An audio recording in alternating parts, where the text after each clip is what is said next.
Hello, I'm Paul, And I'm Wyatt. and this is Father Son 49ers Talk. How are you doing, Wyatt? Pretty good yourself. How about Good, good. yourself? I'm doing pretty good. Doing pretty good. What is today? A Monday?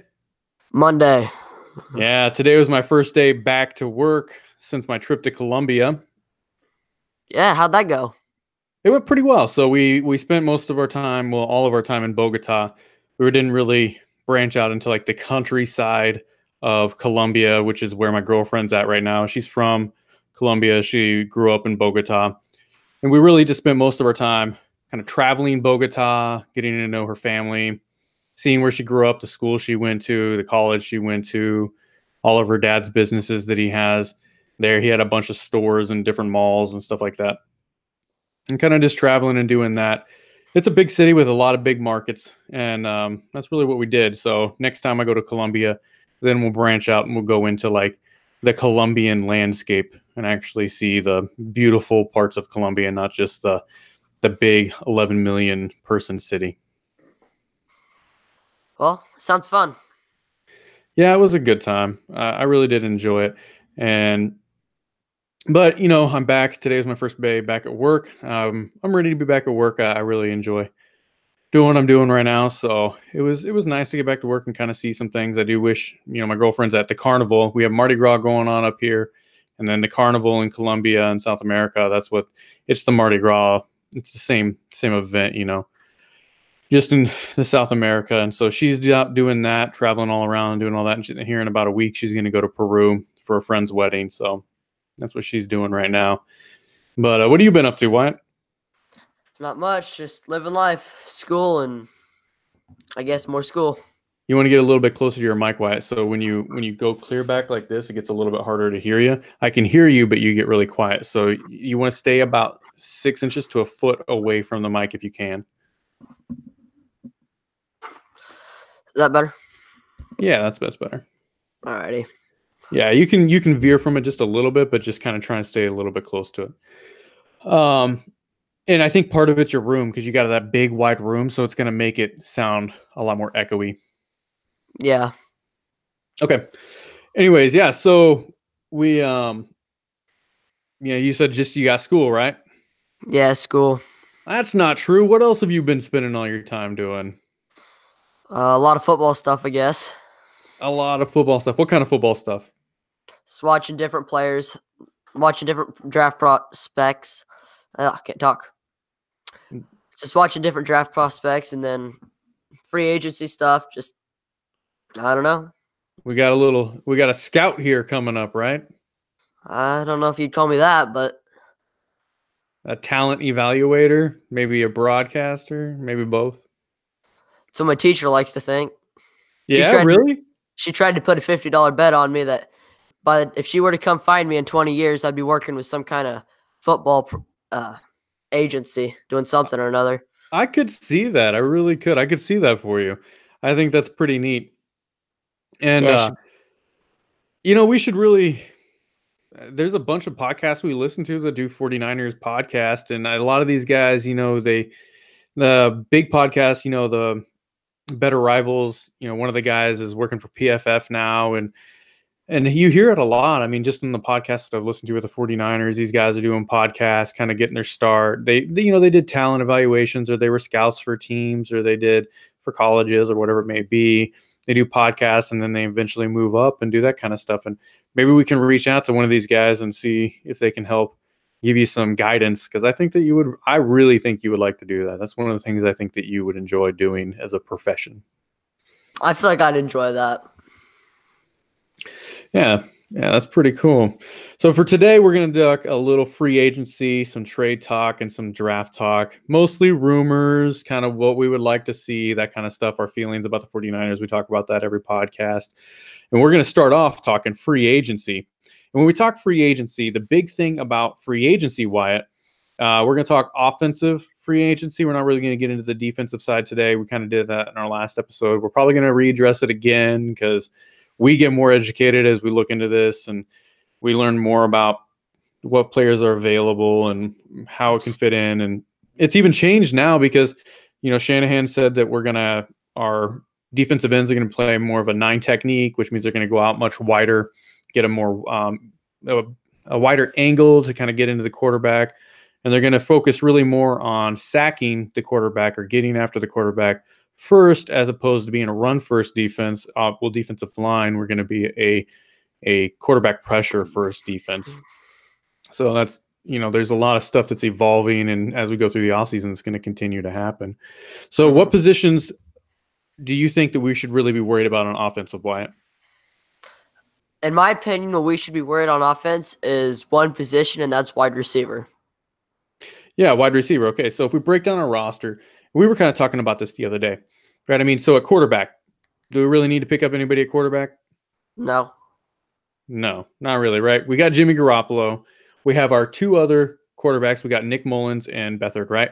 Mm-hmm. And we really like all 3 of them. At least the coaches like all 3 of them. I really think that it's going to be Mullins and Jimmy G as the 1 and 2. So 1's going to be Jimmy G, of course, and the 2 is going to be Mullins. And I think the Beathard, I just don't think he's going to make it. He'll probably stay on the team, but I don't know how that goes. And you even said that there's rumors that we may trade one. There is. Yeah, I don't know. Do you know more about that? I've looked a little bit into it, and it's kind of scattered on what you find. I see people talking maybe we trade Mullins. The rumors going around Mullins because they think there's more. People are going to give more for Mullins than Beathard, but other people say Beathard because we don't know what's going to happen with Jimmy G. What if he turns into like a Carson Wentz? People just speculating that, like, what if that happens and we need that upper class guy like Mullins, so we should trade away Beathard, and just kind of just a toss up on what's going to happen. There's no clear answer. Yeah, you bring up an interesting point there, which is, what happens if Jimmy G doesn't work out? What if he gets hurt again, right? I assume that's what we're getting at with the Carson Wentz thing, right? Yeah. Well, and that's a really interesting concept, because when you really look at what we know about our quarterbacks, I think that there's an argument to say that we know more about what Nick Mullins is compared to Jimmy Garoppolo. Yeah, if not more, as much. Well, I don't even know as much. We have more game film on Mullins. We've seen him play a season, at least through most of a season. We've only seen Jimmy Garoppolo play 5 games for us, and he only played a couple games for the Patriots. Yeah. And that's a really interesting concept, and this is where we're going to get into the breakdown of the offense. So you look at the quarterback. Our quarterback position's pretty locked down.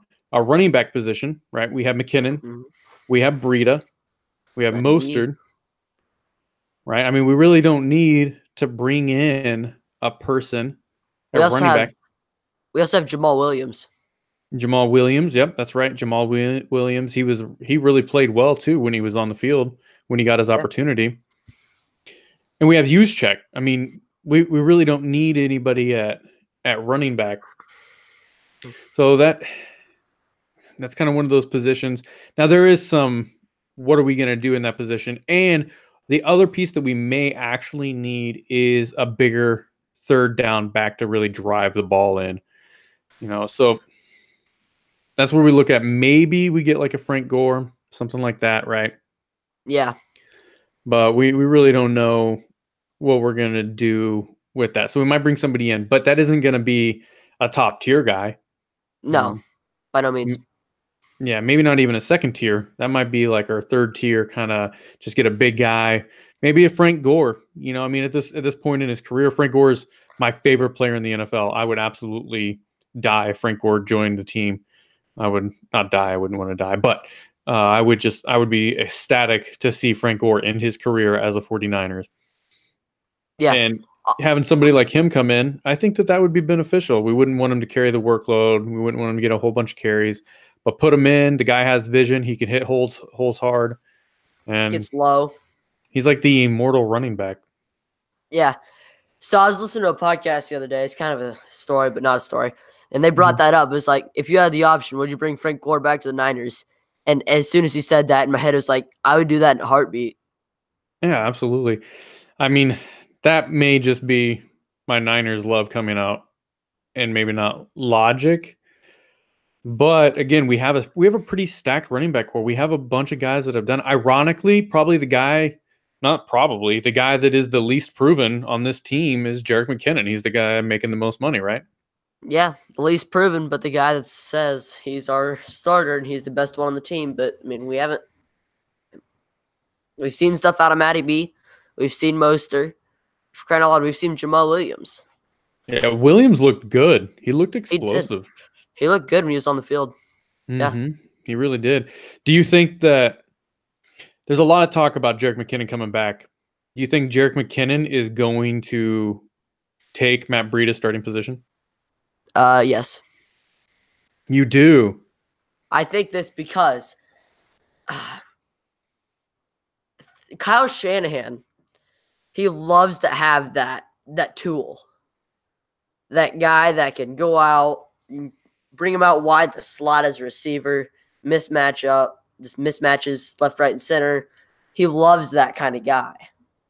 So I think it's going to turn into, more of like passes, like a lot of passes go to McKinnon, but then he still runs the ball because you throw in a surprise run, and there goes McKinnon running for 10 yards. But then Breida comes in, and he does more like the running itself, like first down, try to run the ball inside. Matty B goes with it. Okay.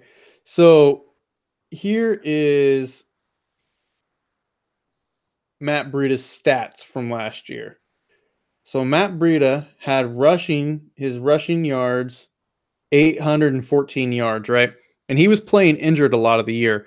Now, he missed some games, and he also would get hurt during games where he was rolling that ankle a lot. So I don't think he ever fully recovered, and he was just playing hurt a lot. I really do believe that. So he had 814 yards. Now, how many receptions do you think he had? Quite a few.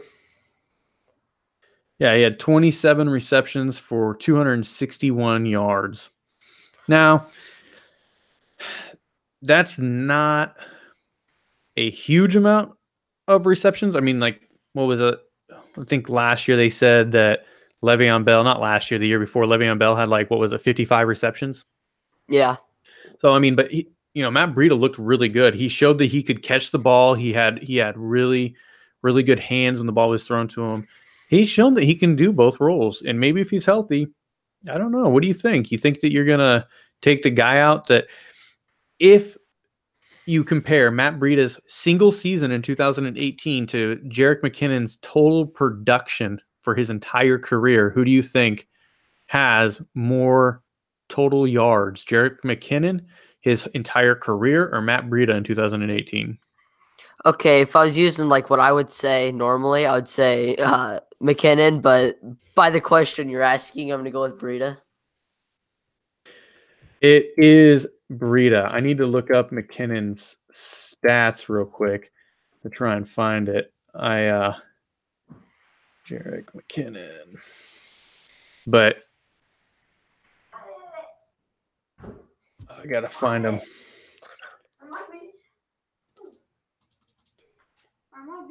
Here. No. Time out, Dad. Yeah, that's fine. No, I gave you your beats.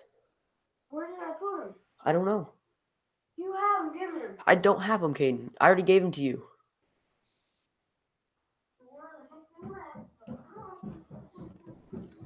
All right, you'll have to cut that.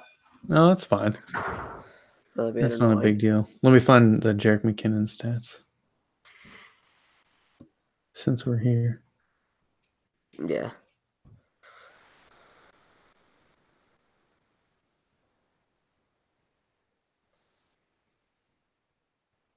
Postseason. Oh, that's his entire.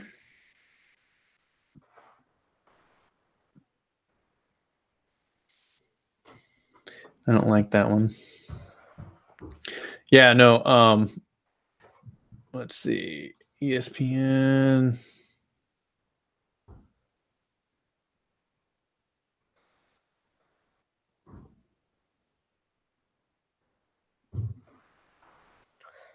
Okay, so let's rephrase this question, Wyatt.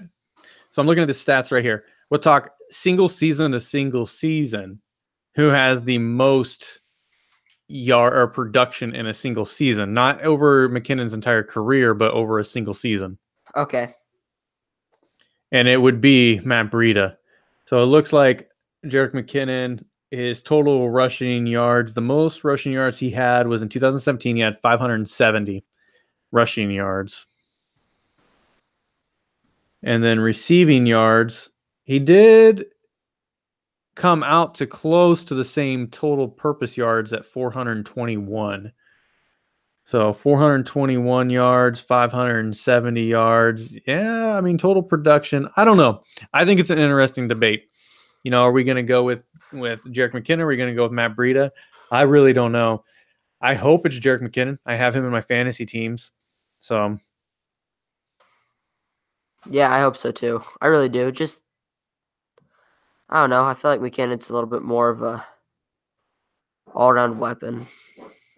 well, we want him to be that all-around weapon. You know, Yeah. he hasn't proven it yet. I mean, he hasn't proven that he has the ability to go out and really be that workhorse back. But you know what? He doesn't really have to be. What if we just do a I was dual? getting ready to mention that. I was gonna say we don't have to have a workhorse back. Yeah, I mean, we could do a Matt Breida. The one thing, though, I will say that frustrated me, probably the thing that frustrated me the most with the 49ers this last season, well, there was a couple. One of them was our defense playing players out of position. That was super frustrating, and I was really tired of seeing it. But the other thing was seeing Matt Breida just killing a team. Just he was the best player on the team, and then all of a sudden they stopped giving him the ball. They just stopped. Yep. It was so frustrating for that. Okay. Anyways, so quarterback, running back, we talked about those guys. So we really don't think that we need anybody besides maybe a bigger back to kind of come in the backfield and be that third down back if we want him to be. We'll probably get somebody like that. Yeah, there's guys out there, you know, that we can come in and have them do that. Then we talk. Yeah, right. Then we talk our offensive line. And our offensive line, you know, we probably are going to have to bring in some depth pieces, some people to compete maybe for an occasional guard job. Our tackles are pretty set for next year. I would like to see us bring in a center. I really would. I'm not sure that our center, Weston Richburg, really is. He didn't perform. He didn't do what we wanted him to do this last year. So, you know, bringing in a guy to compete, but he's not going to be the starter, but somebody that maybe could develop and become that starter, something like that. But again, that's not like one of those things that we need, right? Then you get into our tight ends, right? Do you think that do you think that like it's a specific need that we need another tight end? I don't think it's a need, but it's a want. Yeah, exactly right. We want another good guy to come in. We have Kittle though. I mean, Kittle, while he's only done it 1 year, we need to see it I think you need to see that kind of production one more year to really put him at that level, right? That we all think he's there and he's at. He had the single greatest season as a tight end, arguably, in the history of the NFL. And he almost had the single greatest game as a tight end in the history of the NFL. And he should have had it, but he didn't. So he's done it once. We want to see him do it again, right? Yeah. And so we can bring a guy in to not compete with him, but to compete for the number 2 and maybe increase that number 2 level. But we have that rising star at that. We have our Gronk, if you will. You know, we have that guy. So we have our Jimmy G. We have our Gronk. So then when you look at the next position, right, that's wide receiver. So with wide receiver, when you look at our positions, you have the starters right now are slotted for the Z receiver. We have Dante Pettis. Marquise Goodwin's probably going to be the X. Trent Taylor and Richie James Jr. are going to be probably one of those two are going to be the starting slot, right? Yeah. And there's the rub. That's probably the position we need to address this year. I mean, in offense, that's really the position we need to address. We need to bring in talent in the offensive line. I get that. I understand all that. But the thing is, like we were talking about with Jimmy Garoppolo, we don't know. We think we know. We hope we know who Jimmy Garoppolo is and what he is. But in order to really understand who Jimmy Garoppolo is, I really, really, really do not like the idea of just saying he's going to raise the abilities of everybody around him. I get it. He has that talent. He has that ability. He's shown to have that ability. But how about we just give him a stud? Just give him somebody to go out and just go destroy the league with. Right. Give him that guy. Give him that stud. Dante Pettis is going to be a good wide receiver. I really genuinely believe that he is going to be a good wide receiver. Let's hope Trent Taylor comes back and he's the Trent Taylor, not from this last year, but from the year before. They say he was hurt. He played well the last couple of games. Let's hope that he continues and he plays the way Trent Taylor can play, right? Yeah. But in order to really evaluate Jimmy Garoppolo, let's try not to just let him carry the team. Let's give him the weapons. He has the running back. He has the tight end, but he needs that one other receiver. And Shanahan, I feel like sometimes Shanahan, what he's doing is this. He is talking. He believes in his mind that he can scheme anybody open. So he doesn't need that stud. But just because you can scheme somebody open doesn't mean that you can't scheme a stud open, or that other elite wide receiver that you have out there can't help you. You know what I mean? Yeah. I mean, Bill Belichick's proven you can try to scheme all you want. He can take away your threats. He can do it, and he will do it. Mm-hmm. Yeah, I agree. There's highly intelligent defensive coaches that know how to take away your threats, and you have to have that guy. Yeah, I agree. I really think that we need to have that guy to help Jimmy Garoppolo become the quarterback he can become. Let's not just, rely on him to build the team. Let's help him build the team. Let's help develop him as well by getting that free agent wide receiver. Let's talk last year. I mean, last year we've really allowed. We're not going to get into all the misses that we've had and stuff like that with free agents coming in and stuff like that. But if you could think of one free agent on offense that you wish we would have brought in last year that you think would have helped, who would it have been for you? I can help you. I know who I would. I'm trying to think of the free agency class. For me, it's Allen Robinson. Oh, yeah, I forgot Robinson was free agent. Yeah. Man, yeah. I mean, can you imagine Allen Robinson with Jimmy Garoppolo? I know he got hurt, but Allen Robinson, I mean, he had a good year. I mean, and he had a lot of third down receptions, and I mean, when we played him, Allen Robinson looked good. He really did, and I think that he's that kind of guy that we need. He may not be that a top tier, that Julio Jones, but he's a tier or two under there. He's definitely tier or two above us. Tier 2 above us for sure.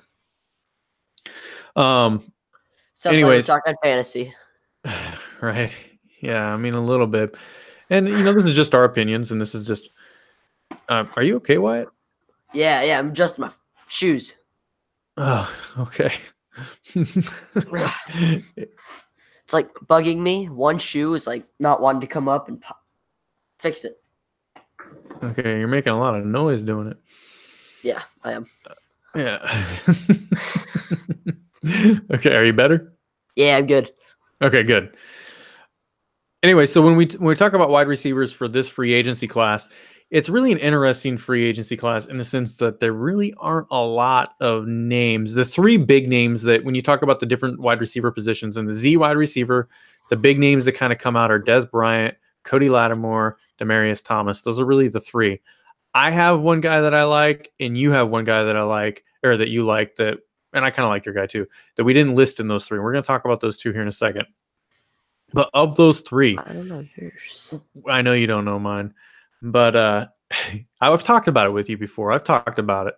But Probably. So when we talk about free agency, we talk about potentially what you want is you want somebody that either is significantly better than what you have or somebody that brings value, right? So it's a value added via the talent that he brings in compared to his contract. So of those three, do you feel that any of those three really bring a significant level of talent compared to the price tag that we're going to have to pay them to bring them in compared to the wide receivers we have on the roster? I'd rather see our receivers on the field and try to progress them. I agree. Even if we had to pay them bare minimum, I'd rather see our receivers growing as a receiver. Yeah, I really don't like any of those wide receivers for us at all. So then you look at the slot wide receiver, and there's really three kind of names that we're talking about there, right? Golden Tate, Adam Humphrey, and DeAnthony Thomas. Now, of those three, the best wide receiver and probably the best wide receiver in this free agency class is Golden Tate. So what do you think about Golden Tate? Should we bring him onto the team? No. Is that enough? He's bringing a guy into a slotted or our slot receiver. Like, that's a crowded spot. Receiver in general is crowded. Why bring a guy in that's better, but does he add that much? He's going to ask for a lot of money. I think Does he add enough? Does he add enough to our offense to pay him that much more? And that's the question, right? So with Golden Tate, you look at how much he's probably going to have to get paid, and you got to think that he's probably going to make $5-6 million at least. I mean, probably. The guy's really good. He is clearly a better talent than what we have. And I do think that maybe we do need to take shots at guys. We need to take shots, and we need to pay for some players to come in. But I do think that there's some other options. But we do need to. So for Golden Tate and the slot wide receiver, I'm not sure that the slot wide receiver is really what we need to kind of separate our wide receiver core. And when you compare his contract that he's gonna demand, he's gonna demand $5 million minimum, probably. I mean, 5-6. But his contract compared to our starters, so Trent Taylor and Richie James Jr., and Trent Taylor has proven that he can perform at a significant level, at a high level, when he's healthy and he's playing well. Hopefully he can do it again. He's done it once with Jimmy G. Hopefully he can do it again this year.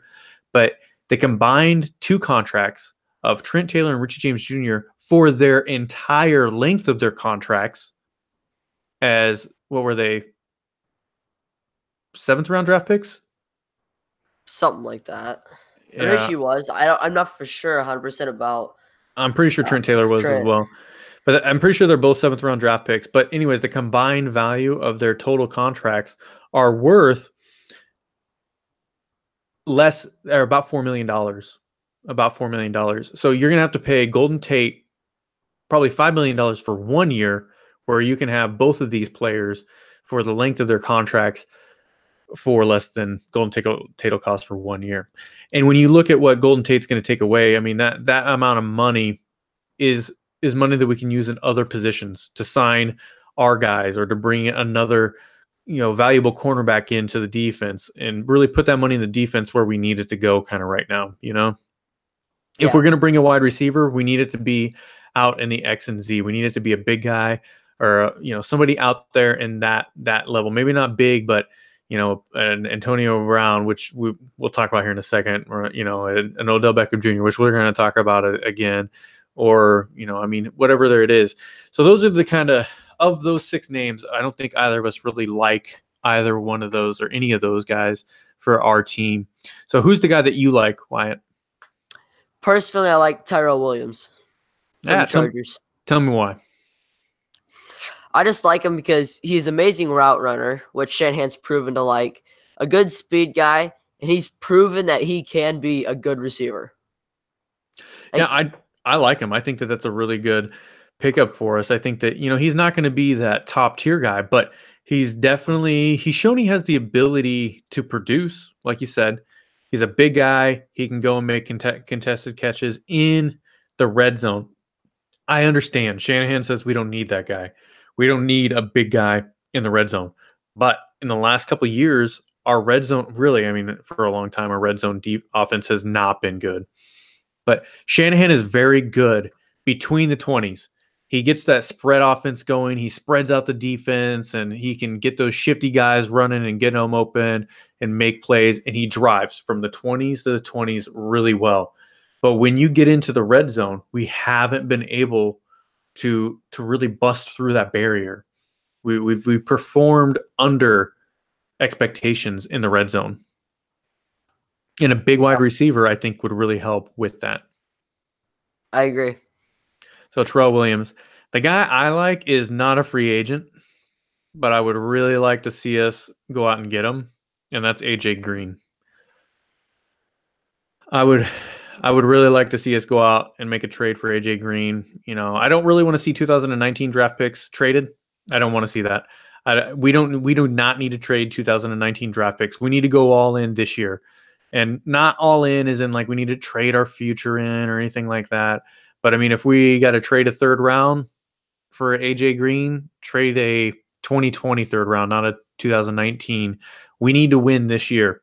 If we don't win this year, I mean, do you trust the York family do you trust Jed York? That's my question. Do you trust Jed York? So. Okay, so this is the way I feel with Jed York. I feel like he's hurt us before, right, in the past for decades by being impulsive, firing coaches, hiring coaches that shouldn't be hired, Jim Tomsula, and just being that impulsive kind of sporadic owner. He's come together and he's really kind of brought this feeling that he's stepped away and he's allowing football guys, he's allowing Shanahan and Lynch to take control of the team. But do we think that if we win 6 games or less next year, do we trust that he's going to keep that stability, or is he going to revert to his old ways and fire the coaches and go with what he thinks? Is he going to get that itch to go back to his old ways? I couldn't tell you. I don't know. I don't either. I don't think anyone does, honestly. I don't either, but I don't trust it. No, we need to win this year. We need to be a contender, not a contender for the Super Bowl. We're not there yet. Okay. But, Super Bowl, maybe. I see people doing all kinds of posts, we're going to get 12 wins. We're going to get 14 wins. I get it. We were all there last year. We all wanted 10, 12, 14 wins. I'm not there this year. I mean, if we get it there, man, I'm going to be all in, right on. We're there, but I just want to be a competitor I want to be relevant in December. Are we competing to play in the playoffs? That's where we need to get. Can we get into the playoffs? So, our last couple games, I don't want to be already eliminated from the playoff hunt in the last couple of weeks of the season. I want to be there competing for that position, maybe even getting into a wild card or getting into, wild card week as a division champion or whatever it may be. That's what I want. So in order to do that, though, I really think that we need to draft. We need to hit the draft, and we need to get the right picks. And we're going to talk more about that when we get into the draft. And then on top of that, we need to bring in veterans that can contribute, that can provide, that can fill in that gap while our young guys are developing. And to do that, if we need to trade draft capital for that, okay, I'm okay with that. But don't trade this year's draft capital. You need to hit draft picks. We need starters. We need young, developing talent. And to do that, we need to make draft picks. So bring in the young, developing talent this year. And then use some second, third, fourth round picks next year to bring in some veterans this year to make us competitive this year right now. Yeah, I agree. That is what I want. So I think that bringing in Terrell Williams as a offensive talent, because we were talking about some wide receivers, before, and then I kind of went off on a rant, I guess, to help out Jimmy Garoppolo this year. I don't care about next year right now. I don't care about it. So I don't want to throw away next year's talent. I don't want to throw away our future. I get it. But we need to win. This is the third year we're going into this rebuild. And I'm not saying that we need to be Super Bowl competitors, Super Bowl contenders, but we need to be competitive. So Terrell Williams helps. I think AJ Green helps. If we need to trade a 2020 to bring AJ Green in, I'm in on it 100%. He costs $11.9 million on the cap this year. I don't know what that would be if they do the trade, how much of the salary cap would roll over that the Bengals would still owe, would go on their salary cap compared to ours, whatever it may be. But I mean, $11.9 million. He's going to be 30 this year, coming up in like July or June. I can't remember which month it was. He's still young enough that he can be a contributor for 2, 3, 4 years down the road, and we need him to be that. So I think that would be awesome. And he's never played with a talent like Jimmy G. So I get that AJ Green's been a little bit quiet, but he's playing with Andy Dalton. Little Red Water Gun. I've never heard that. No, I kind of came up with it myself. Well, I didn't, but I did. Little Red Water Gun. And Andy Dalton, I'm really glad for him again. I think that's awesome that he's found a team that believed in him for as long as they did. I really think they're moving on from him with the new coaching staff and stuff like that.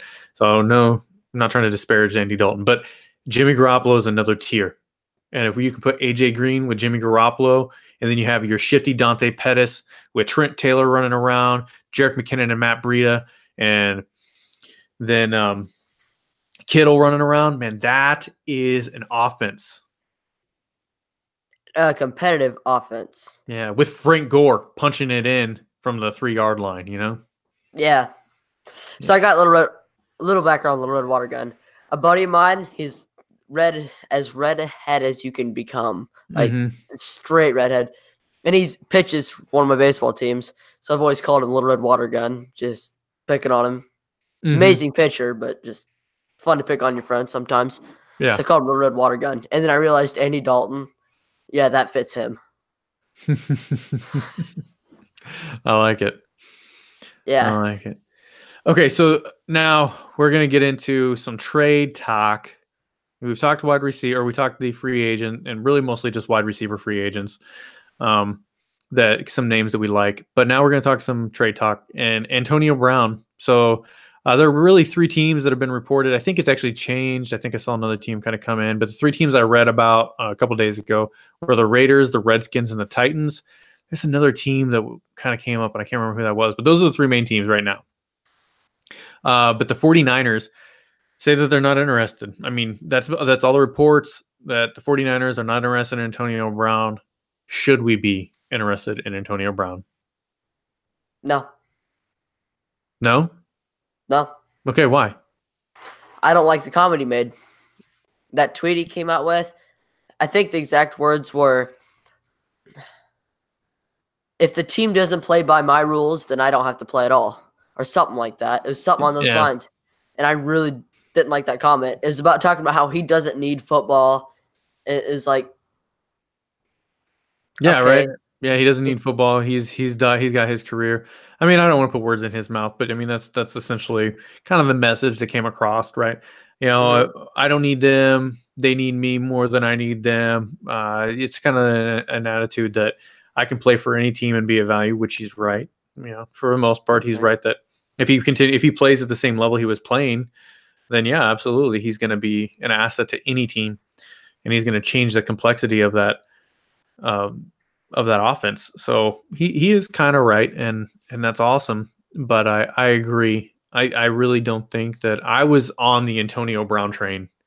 I wanted Antonio Brown, but I just don't want that on the team.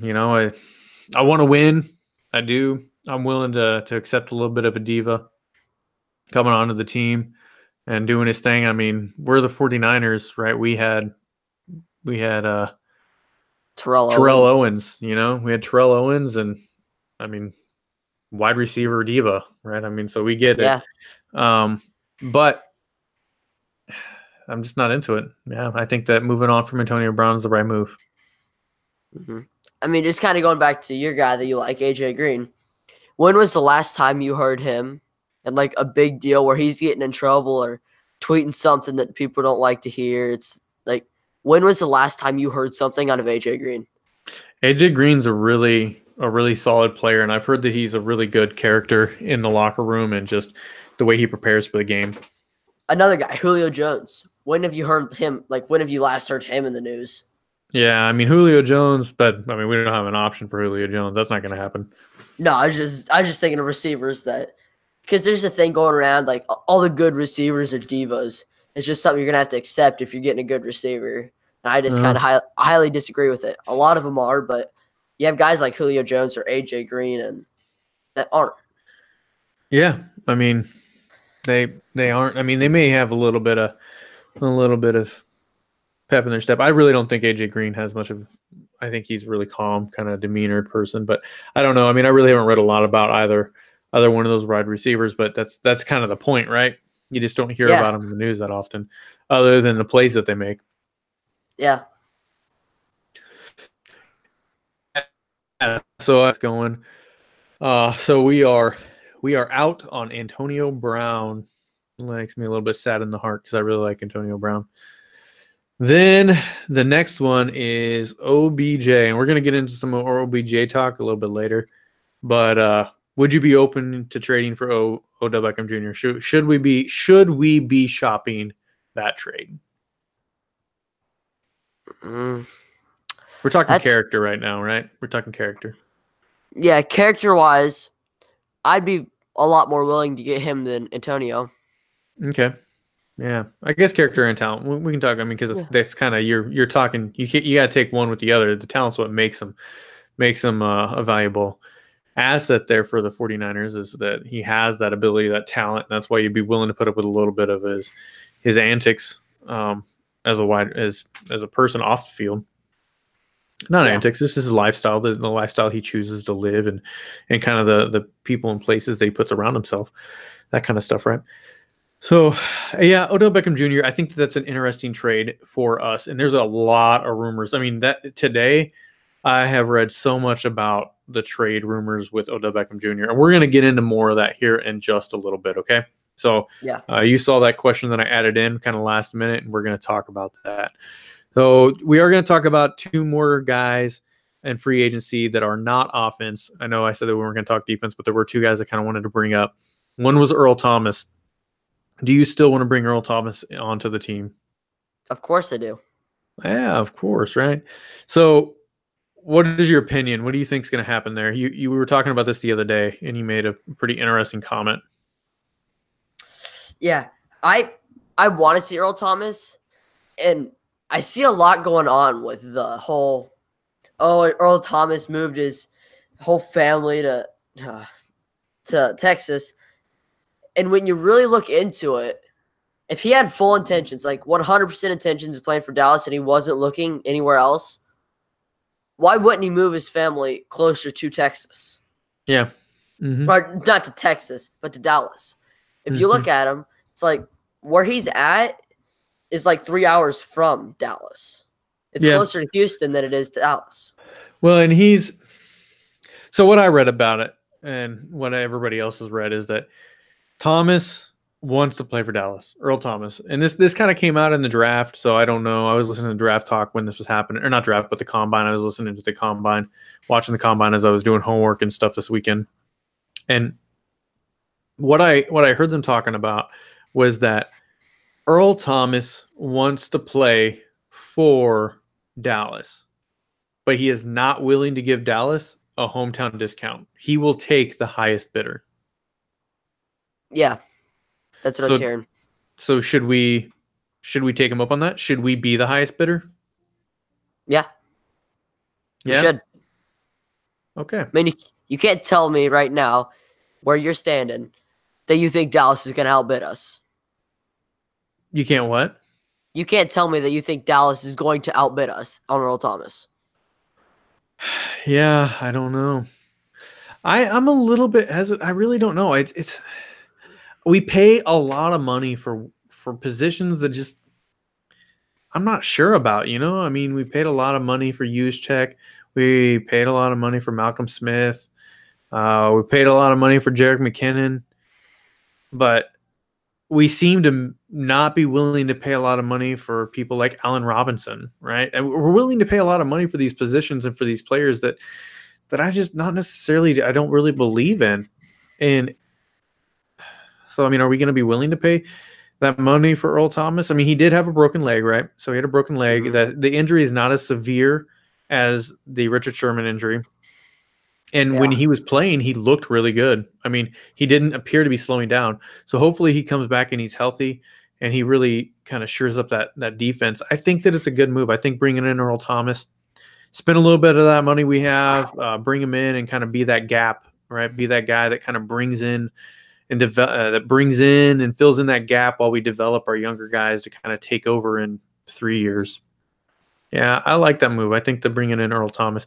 Of course, now if he wants an exuberant amount of money, I mean, I don't know. I don't know how much he wants, but there is a limit. there's a threshold there somewhere. Yeah. Okay, so we like the Earl Thomas thing. Then Jimmy Ward. Jimmy Ward on a 1-year deal. Are you going to do it? No. Yeah, I agree with you.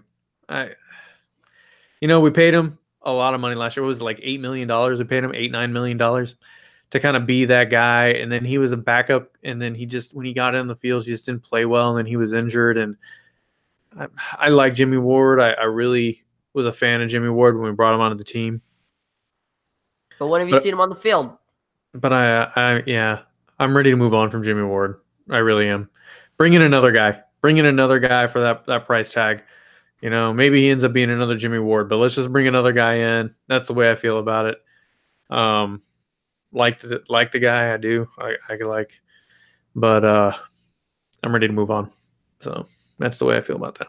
Okay, so we're gonna get into some draft talk now, and this is kind of becoming a little bit of your wheelhouse, isn't it, Wyatt? Yeah, the draft is really where I love the draft. It's kind of just creeping in on me, I guess. Man, I was talking about this today at work, and the draft is like one of my favorite days of the year. Yeah. I absolutely love the draft. It's kind of crazy to think, we have, what is it, the longest off season in sports? I mean, as far as like any other sport, in sports is the off season and for football.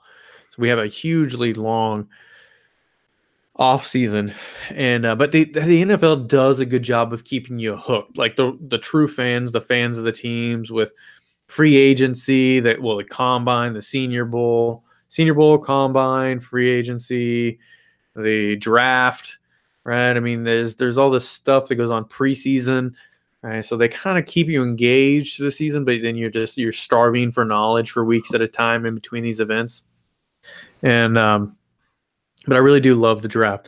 And then the big surprise in the draft, which, by the way, I did say in earlier episodes could potentially happen.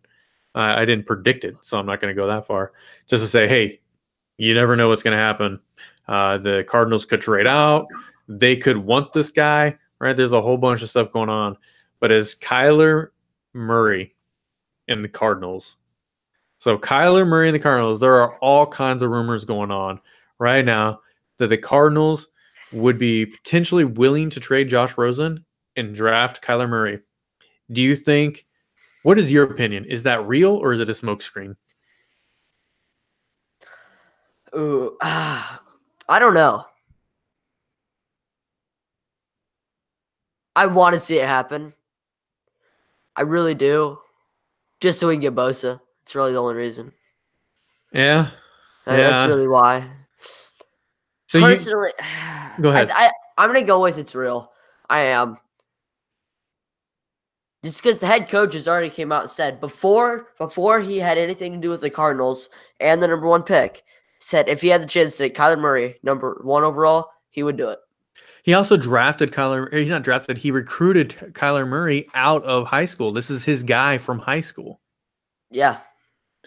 100%. And then Rosen, I was seeing Kurt Warner and a couple other NFL experts and this anonymous GM who was supposed to be really good. They put a value for Josh Rosen. So Josh Rosen was taken the 11th overall pick last year? Was it the 11th or 10th? I can't remember. It's right at that range, right? So he was taken in the first round, at the top of the first round last year. And if they trade him this year, what kind of value do you think that they would be looking for Josh Rosen? Mid to late first round. Mid to late first round. What kind of value do you think Kurt Warner and the NFL experts put on him? On Josh Rosen. Mid to late first round, I'd go with, probably. No, they put him at a 3rd round value. What? Yeah.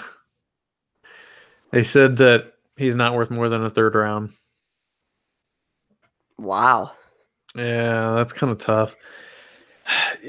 Josh Rosen is a lesson on humility. So I'm not the most humble dude in the world. I got my reasons. I get it. So I try to be humble, but I'm not super successful at it.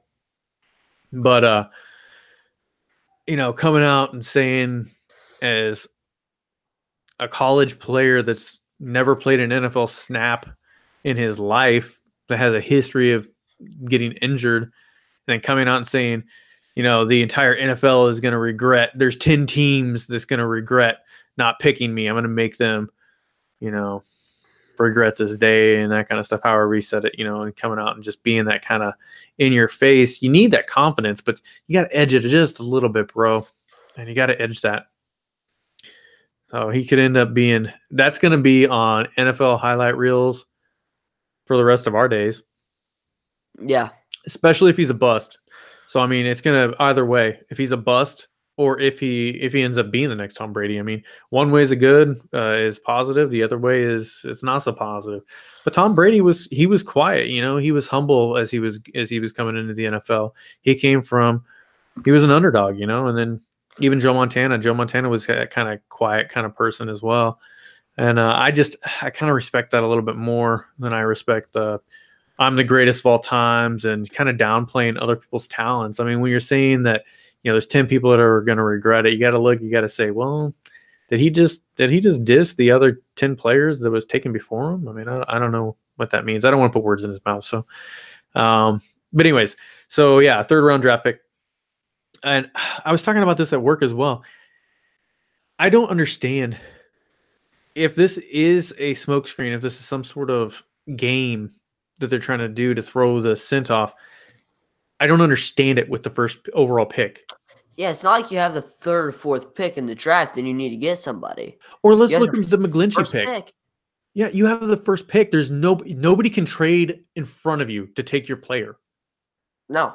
Right? So look at the McGlinchey pick. So McGlinchey, when we drafted McGlinchey was surprised that we drafted him. Right? Did you know that? Yeah, I knew that.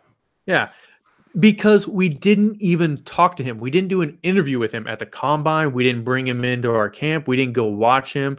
Not intentionally. We were there looking at the guard, right? So we never, ever, not at one point last year in the whole draft process, did we ever show any interest in McGlinchey ever. Why did we not do that? So we could draft him with the 9th overall pick? Yeah, so who else wanted McGlinchey? I don't know. The Raiders. The Raiders. Right? And that makes actually Rosen was taking the 11th pick because the Raiders definitely didn't take him at 10. So, but yeah. So I remember that. Yeah, the Raiders wanted him at 10. That's who they were going to pick. So if we would have shown and said, we're going to get McGlinchey, this is who we want, what do you think would have happened? They would have traded up above us. They could have traded in front of us and taken McGlinchey. That's when you play those games. That's when you throw people off your scent, right? That way you don't have to trade up, give up value to get your player. You let your player come to you potentially because you were able to kind of deflect your true intentions from and prevent other people from knowing really what you wanted. But at the number 1 overall pick, what value is there in that? There is no value. So to come out and to really kind of not, I haven't heard the Cardinals say, we want this guy. We want Kyler Murray. I haven't heard them say that. But they've been very non-committal with Josh Rosen. There's a lot of rumors coming out about them being interested in Kyler Murray, and there's a lot of rumors about Josh Rosen, and we have not heard the GM or the head coach come out and say, these are not true. This is not what we want. Josh Rosen is our guy. We're going to stay with him. You haven't heard that, which makes you believe that that has to be their true intention. Yeah. I agree. Okay. So we both agree that it's probably real. I think that that's what they're going to go for. I think that's what they're going to do. Yeah. Okay, so then this gets into the next big name that kind of came out from the combine. which was DK Metcalf. Calf, Yeah. right? Metcalf? Yeah, Metcalf. Yeah, I spelled that wrong. And my agenda. Anyways, so DJ Metcalf. So, what do you think about him, man? I like DK. He looks like, I don't know, amazing athlete. 6'4", 225, ran a 4.33. 4.33.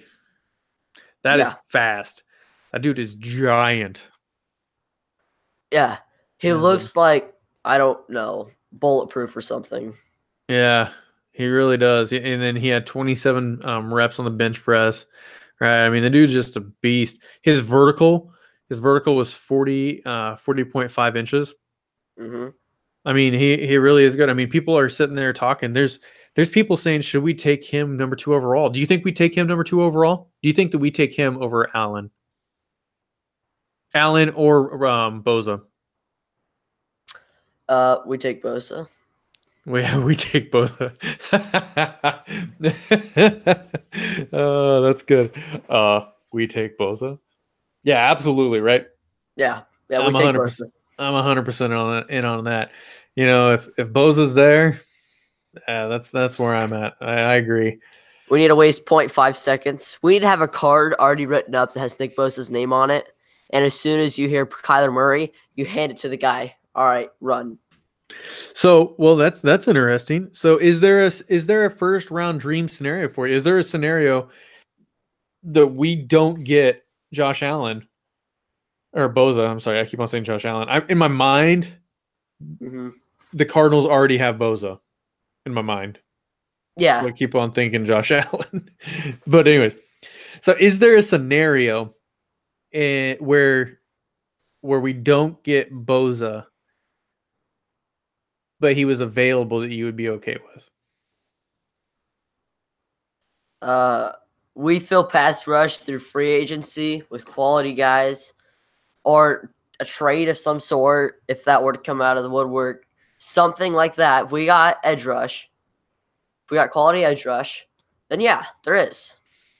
So my dream scenario is however we do it, whatever the picks are, not worried about that part. We trade with the so Bosa's going number 1.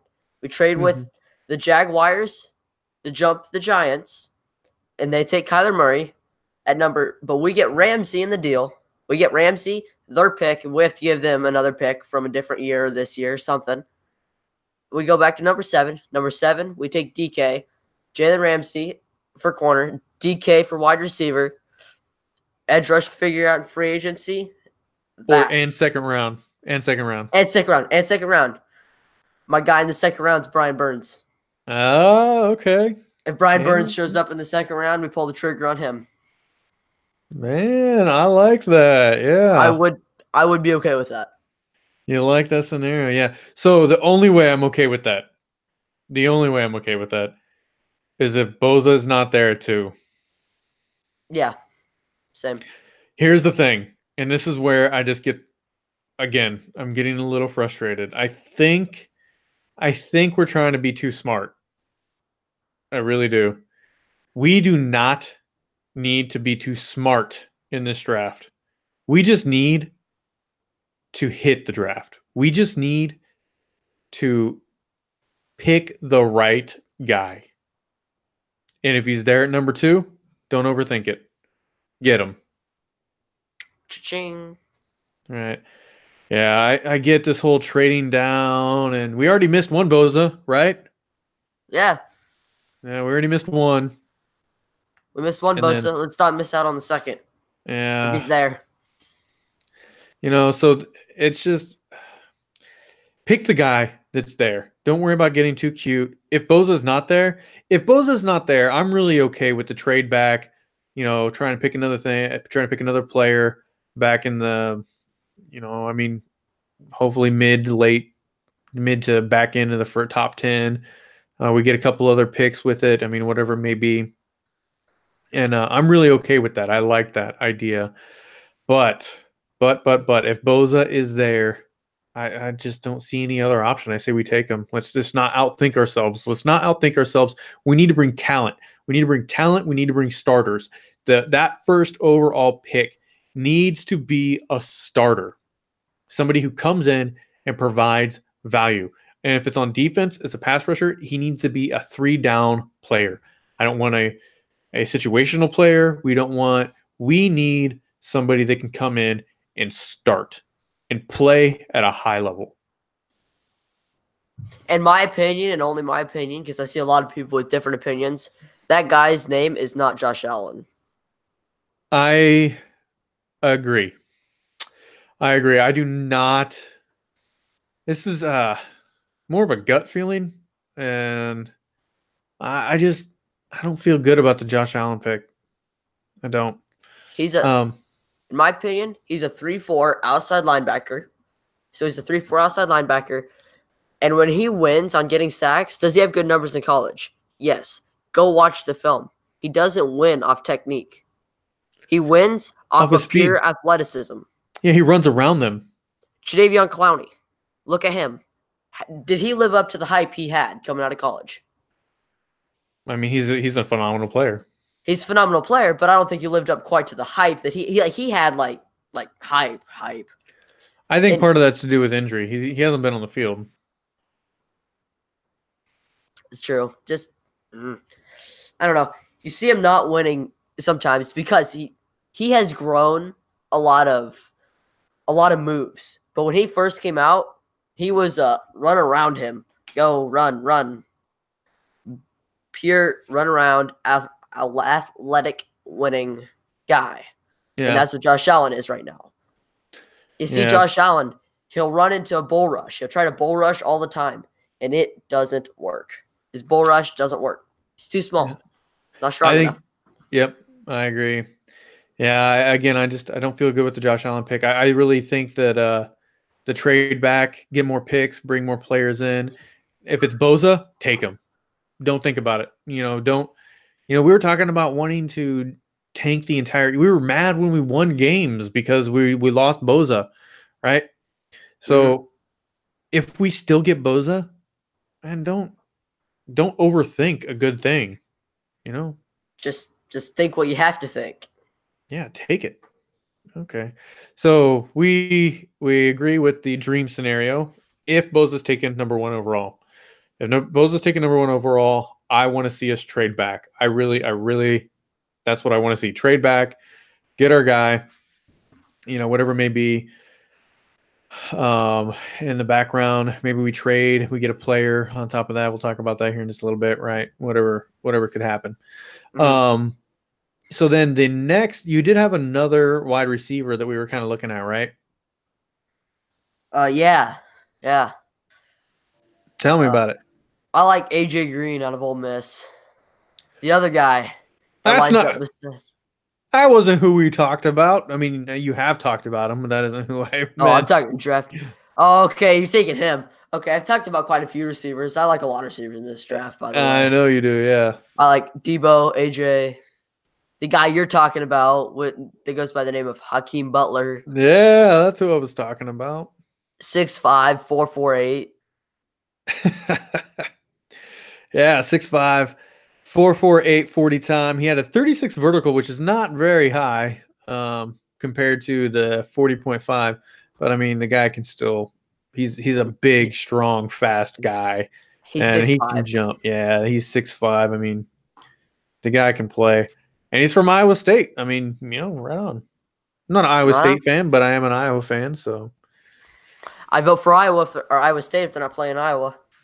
Yeah. Some Iowans would be pretty mad at you about that. I know they would. I've heard people be mad about it.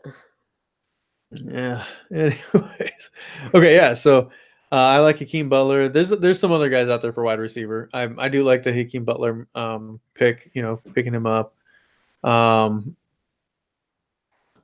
There was one pick that I saw, one name I saw kind of come up, and that was Greedy Williams. I've seen that in some forums. There was a Richard Vandenberg asked on 49ers Faithful Facebook page. He said, "What about finding our edge in free agency and drafting Greedy at number 2?" No. Yeah, you don't think so? I don't like Greedy at the second overall pick. That's a lot of value, man. It's a lot of value, right? Yeah, it's just the second overall pick. Is Greedy a good player? Yes, he's a phenomenal player. Phenomenal. Which, by the way, so is Josh Allen. But he's just not the way that, in my opinion, not the way that people want him to be.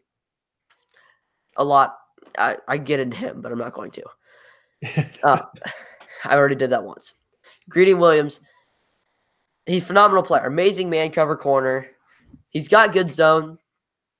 Good, I would say. Not phenomenal, not elite, but good zone. And we run a lot of zone. He's amazing man to man, going up, consistent catches, knocking those away. Just a good corner, good physical press corner. You see him a lot of times in press. It's just I don't like him for us, especially not at number 2. I don't like him really in this draft class. I don't like him at number 2. Yeah, I agree. I don't think taking Greedy Williams at number 2 is the way to go. We've talked about that at number 2. I want to see us trade back. That's what I want to see. I'm not going to be upset if we draft Allen. Not going to be upset about it. I'm not going to be upset. It's just like I'm just going to be scared that we got the wrong guy again. Yeah. I'll have that nerve. Now, if we get Bosa, I'm not going to have really that nerve. Now, if we were to trade back into the draft and still get Josh Allen, well, then I wouldn't be concerned because we got other stuff going on. Yeah, right. If we got Josh Allen, he's not going to make it that far. I mean, but no, he's not. Let's see. Where were the Jaguars at? 7. 7? Yeah, he's not going to make it that far. He won't make it that far. Yeah. What, Mom? Okay, we're almost done. It's almost bedtime. It's not almost bedtime. She's just like. Okay, so in the last thing that we were gonna bring up, right? So we were there, and it was kind of something I saw kind of come up on Facebook pages, and it kind of after today reading the news about OBJ, man, I saw that there's beat writers out there, some really credible people out there saying that the Niners are like the top contender for Odell Beckham Jr. I find that kind of hard to believe. I really do. I don't know. I've already told you my opinion. I don't think we trade that. Well, I mean, this is a slightly different situation. Slightly different. This guy's 26 years old and he's elite level. So it may or may, I'm not sure how I exactly feel about it yet. We'll see how I feel about it at the end of the conversation. But my overall general feeling and strategy for this year is draft this year, trade next year's picks for veterans if we need them. Right? That's my overall opinion. Mm-hmm. So, but it does look like it could end up being choice between Odell Beckham Jr. and Josh Allen at number 2. So do we draft Josh Allen or do we trade the number 2 and take Odell Beckham Jr.? What do you think, Wyatt? It depends on what we do in free agency. Oh, I see. Are you going to be a politician instead of a sports broadcaster? I don't know. Doubt it. You doubt it? Politics ain't my thing. That depends. Yeah, I get where you're going with that, but I don't know. Just if we don't get edge rusher free agency, I want to see Allen. But then we say that there's a lot of other edge rushers in the later parts of the, in mid. Maybe we could trade back up in the first round. Probably not. We don't have a lot of draft capital. But I mean, second round, right? You said you had a guy in the second round you liked. What was his name? Brian Burns. Burns, and he's might be second round. He's probably going to be late first, top of second. He might even sneak up into. He's raising his draft stock a lot. So if he's there in the second, I want to see us grab him. So what if we got Odell? What if we got Odell and then your guy in the second? Ryan Burns. Yeah. I don't know. Brian Burns ain't no Josh Allen. Or you mean Bosa? I'm clearly saying Josh Allen, just straight up. So you'd rather have Josh Allen If Oh, I said Josh Allen. I meant Bosa, by the way. Holy cow, I wrote that down wrong. Again, in my mind, Bosa isn't the Cardinals. Let's rephrase this question. Josh Allen, or not a Josh Allen, sorry. Bosa or Odell Beckham Jr.? Bosa, Bosa. Not even a thought for you. no, that took me 0.5 seconds to tell you. 0.5 seconds. I heard it and said my answer. What if we did? Yeah, I agree. I'm kind of with you. Although, if we did it, it I'm gonna feel okay about it if we bring in some edge rushers on a free agency and then draft another one I'm like not. top of the second. I'll still feel okay about it.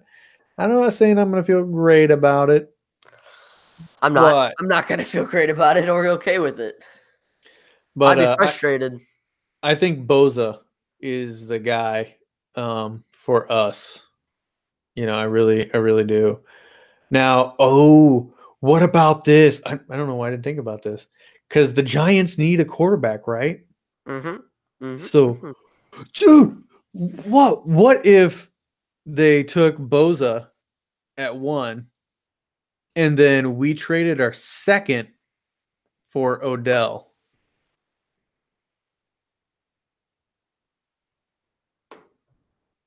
If they took Bosa at number 1, I'd be fine with second and Odell. If Bosa's not on the board, I'm fine with that. Yeah, I feel good about that. Yeah, I, if Bosa's not there and we trade that number 2 to get Odell Beckham Jr.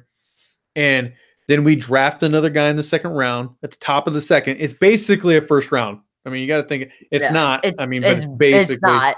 They put a 2 in front of it, but it's like I don't it, know. it's the second pick in the second round. So I mean, it's basically a first round, It's right? And technically it's the 4th. I don't know what happened there, but it's the 4th pick. I don't know what went oh on. yeah, we traded probably.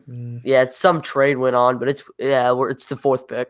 But So it's still still, basically same difference. It's basically a late first round pick. yeah, and so then we get Odell Beckham Jr. with the basically the number 2 overall pick. I'm not sure what else they're gonna want. I'm not really a fan of trading a first round pick for wide receiver. I think that typically first round picks are reserved for pass rushers. I think that's probably the way you play that. But I don't know. I would hate to be upset about getting Odell Beckham Jr. You know what I mean? The only way I'm going to be upset is if we take Odell Beckham Jr. over Bosa. If we take Odell Beckham Jr. over Bosa, I'm not going to be happy about it. Yeah, Well, I mean, I'm not going to say I'm not going to be happy about it because we have Odell Beckham Jr., but I'm not. I would have rather had Bosa. I'm going to try my best to be excited about anything that happens. So I'm gonna trust in the Niners, but again, trust, but as a jaded lover. You know what I mean? yeah, like Like, you trust them, but you're always looking over their shoulder. oh. So, I will say this: Uh, like, I have blindly been following the John Lynch and Shanahan, right? mhm. But man, just the way things have played out the last couple of years, you gotta think like, hey, let's just not overthink things. Let's just live our life. Let's just do the right thing, right? Mhm. Do the right thing. Take the best player available.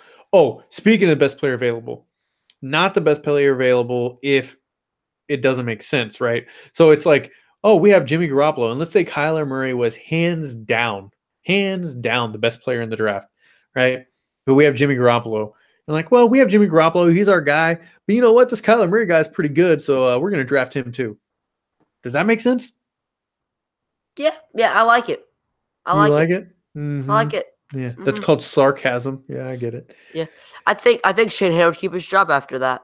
Yeah, redundancy does not win, right? No, that So would not work. yeah, Bad idea. Bad I idea. know that that's an extreme situation, but taking the best player available when it's your strongest position group does not win games, right? So sometimes you got to take the best player available in your position of need. It Yeah, it's depends on like your It's like there being a elusive running back that knows how to catch balls out of the backfield, and us going, I think we could get you deal with this guy. He's really good. Yeah. He's really good. Let's bring him in. Come on. Yeah, it's like having Elliott, and then the best player is the best available player is a running back, and you're like, oh, we have Zeke, but we're gonna take this guy number 2 Because we can. It doesn't make sense, right? So Having more than one's always a good thing, right? Yeah, not to say that you shouldn't take the best talent available all the time. I really do believe it's situational. I think there's a situational element to it. So there is value in taking the best player available, but there's always extenuating circumstances. Yeah. Okay, Wyatt, I think that is about everything I had on the agenda. Do you have anything else you want to cover? I think we touched it all. Okay, I love you, Wyatt. Love you, Dad.